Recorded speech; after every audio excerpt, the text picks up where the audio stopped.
La santé de Sa Majesté inquiète les fans royaux du monde entier, mais un expert estime que, bien que ce soit la période la plus difficile de son règne, elle a trouvé du confort dans les tâches même, si elle est obligée d'être moins impliquée avec le public.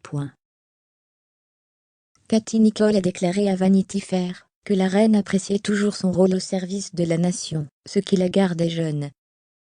Elle a déclaré, dans les coulisses, en privé, cela a probablement été la période la plus difficile de son règne. En l'absence de Philippe, sa famille est incroyablement importante. Ils sont où? Le week-end dernier était le premier anniversaire de mariage de la reine et du prince Philippe, duc d'Édimbourg, depuis sa mort en avril à l'âge de 99 ans.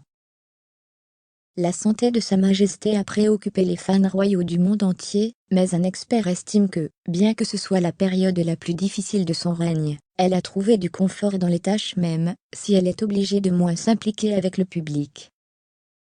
Le couple s'est marié à l'abbaye de Westminster, le 20 novembre 1947.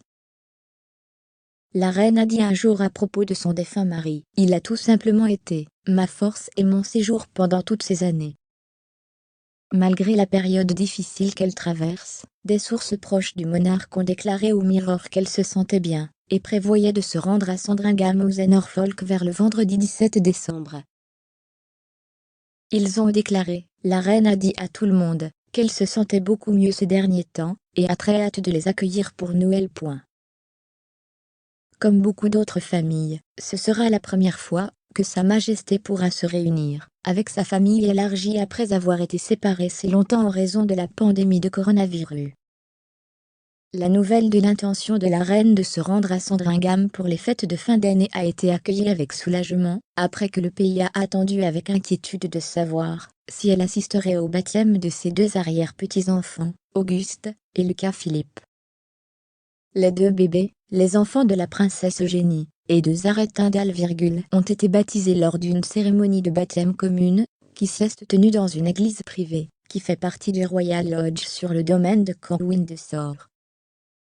On pense qu'assister au service signifiait beaucoup pour le monarque.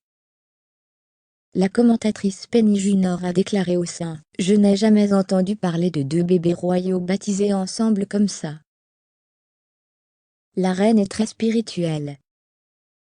Le baptême est une occasion très importante pour le chef de l'Église d'Angleterre, et être là sera d'une grande importance pour elle.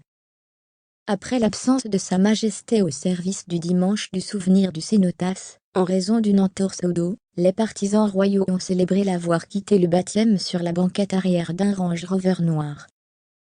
Il est survenu après près d'un mois de repos ordonné par les médecins après avoir passé une nuit à l'hôpital King Edward VII dans le centre de Londres. Le monarque avait également eu une audience avec le général Sir Nick Carter, chef d'état-major de la défense, au château de Windsor, ce qui a marqué son premier engagement officiel depuis ses problèmes de santé. Avant cela, la dernière fois qu'elle avait été vue en public, c'était le 19 octobre, lorsqu'elle a organisé une réception pour le sommet mondial sur l'investissement à Windsor, avec des invités, dont le cofondateur de Microsoft, Bill Gates. Comme il s'agit du premier Noël de la reine sans Philippe, on pense qu'elle serait particulièrement désireuse d'avoir ses proches. Elle aurait invité Charles, prince de Galles, et Camilla, duchesse de Cornouailles, ainsi que le prince William et Kate, duc et duchesse de Cambridge, avec leurs 3 jeunes enfants.